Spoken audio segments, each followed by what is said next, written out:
Денешна гостинка, директорката на Здравствениот дом Скопје, доктор Татјана Баевска-Вучковиќ. Добар ден. За вас ви благодарам што прифативте, што сте дел со информативниот преглед на телевизија Нова. Ќе зборуваме на оваа тема, на екстремниот студ и поларниот бран кој што го зафати цела Македонија во изминатите неколку денови. Вие како и член на управувачкиот комитет за справување со кризи, оваа кризна состојба, се состанавте во средата, дадовте препораки до граѓаните. Што прво преземавте како управувачки комитет? Добро утро пред се до вас и до гледачите на ТВ Нова. Благодарам на поканата за гостувањето. Точно така, значи во средата беше свикан управувачкиот комитет како највисок орган во државата за справување на состојби со кризи, согласно најавата од Управата за хидрометеоролошки работи, каде што беше најавено дека во наредните неколку денови Македонија ќе биде зафатена од студен бран и од ниски температури. Не е прв пат да има Македонија ниски температури, да има снег, меѓутоа комбинацијата на поизразени ниски температури, снежните навеви, ледениот дош, сите тие три комбинации едноставно го отежнуваат секојдневието во животот на секој еден поединец од Републиката, каде и да биде. Вообичаено сме имале такви температури и такви услови на повисоките места, меѓутоа овој бран беше најавен и за пониските места, за градовите и котлините. Согласно заклучоците од управувачкиот комитет, здравството значи е секако главен сегмент во однос на вакви состојби, бидејќи секако дека студениот бран и ниските температури влијаат врз здравјето на населението.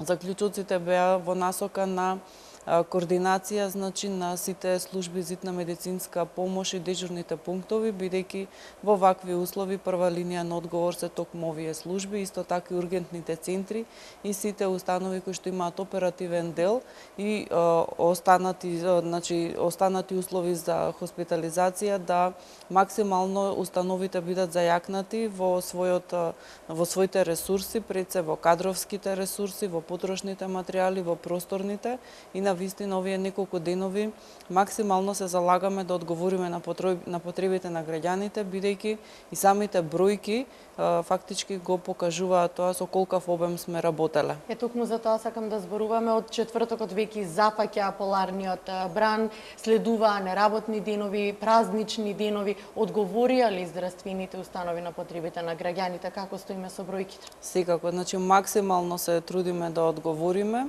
Во однос на Скопје, пред се би истакнала нели како главен град и со најголем број на жители и установата која што покрива најголема територија во однос на давање на здравствени услуги, службата за итна медицинска помош работи се уште и овие денови со 12 екипи на терен и 2 екипи се на повик во случај да има потреба за повеќе интервенции. Вкупно се дадени 865 интервенции во овие неколку дена, во главном доминираат фебрилните состојби, меѓутоа она што е важно, значи во овие интервенции што се даваат е да од вчерашниот ден веќе влегуваме во просечниот обем на работа, бидејќи и бранот кога зафати бевме во период на празнични денови, кога во главном и институциите се организирани со дежурни служби, меѓутоа одговоривме на вистина совесно и добро во однос на потребите на граѓаните, а службата во овие денови работеше со 30 до 35% зголемен обем на работа. Она што е многу важно, значи во овој период би истакнала, а исто така ова се однесува и за останатите служби во Република Македонија, дека на вистина кога имаме вакви состојби, секогаш кога се носат тие заклучоци, значи се опфаќаат двете страни кои што се вклучени. Значи едната страна се институциите, одговорот на институциите, меѓутоа од другата страна се граѓаните, свеста и совеста, значи да се придржуваат до препораките, бидејќи на тој начин си помагаме едните на другите да одговориме на оние кои што највеќе значи сме им потребни. Јас како да кажам како дел од системот еве неколку години во однос на колку е важна превентивата, бидејќи заклучоците на комитетот беа во насока да се превенираат состојби кои што може да доведат до последици пред се за здравството во делот значи на нарушување на здравјето на населението. Тоа се прво препораките, каде што медиумите се партнери наши за споделување на информацијата која што има јавен интерес и навистина граѓаните се максимално се трудат и тие да ги почитуваат овие препораки. Во дело, значи, на итната служба ги кажав бројките со зголемен обем, меѓутоа во Скопје има и 8 дежурни пункта кои што во периодот на државниот празник и на викендот работеа 24 часа и вкупно 3420 интервенции се дадени. Значи, во деновите 7 и 8 јануар пунктовите работеа со од 800 до 900 интервенции на ден. Тоа кажува дека сепак одличен одговор сме дали на потребите на граѓаните. Се уште сме во оној период, значи, и на респираторните вирози, и на грипозните состојби, каде што воглавном и доминираат тие фебрилни состојби, главоболки, хипертензија, а во однос на скршениците, значи, одговорено е онамо каде што имало повик прима итна помош, така да сме имале 4 инфарктни состојби, 7 мозочни изливи, повреди, падови, скршеници, меѓутоа сето тоа во она рамка што е очекувано. Слушнавме и од најавата од Хидрометеоролошкиот завод дека и наредните денови следуваат негативни температури, минусни температури, што му прават овие температури на организмот? Точно така, воглавном цела Македонија е во жолта алертна фаза, тоа е првата фаза превентивата, со исклучок денеска на Полошкиот регион, тоа е Тетово, Гостивар, Кичево и Македонски Брод, каде што таму имаме портокалова фаза. Остануваат, значи, истите препораки што се за превенција, значи да се заштитиме, со исклучок на овој регион, каде што тука веќе ризичните групи, тоа се бремени жени, кои што се во работен однос и возрастни од над 60 години се ослободени од работниот процес, а исто така се врши реорганизација на работата на оние работници кои што активностите ги вршат на отворено. Ајде да потсетиме на препораките. Точно така, значи прво општите препораки кои се, каде што пред се нагласуваат за ризичните категории, ризичната категорија, значи тука се старите, возрастни лица, хронично болните, со кардиоваскуларни респираторни заболувања, малите деца, бремените жени и работниците кои што работат на отворено. Препораките се да се излегува во период од 10 до 16 часот, доколку се има потреба да се завршат некои обврски, потоа да се користат топли напитоци, топла облека, посебен вид на обувки кои што ќе заштитат, бидејќи сега воглавном надвор се лизгави оние патеки споредни каде што воглавном и се движат граѓаните. Така да тоа е многу важно во делот на престој на отворено, доколку има потреба, да на скоро секои 2 часа се прави половина час пауза во затоплена просторија и се користат топли пијалоци. Алкохолот да биде во минимални количини употребуван, а ке младата популација воопшто да не се употребува, бидејќи тие онака имаат низок праг на толеранција. Подолг престој на отворено би предизвикало оладување, хипотермија и смрзнатини, кои што навистина може да направат сериозни последици врз здравјето на секој поединец. Во оваа ризична група, значи, децата, малите деца, новородени доенчиња, значи, не се препорачува да престојуваат на отворено, а останатите, сепак е снег во прашање, се радуваат на снегот.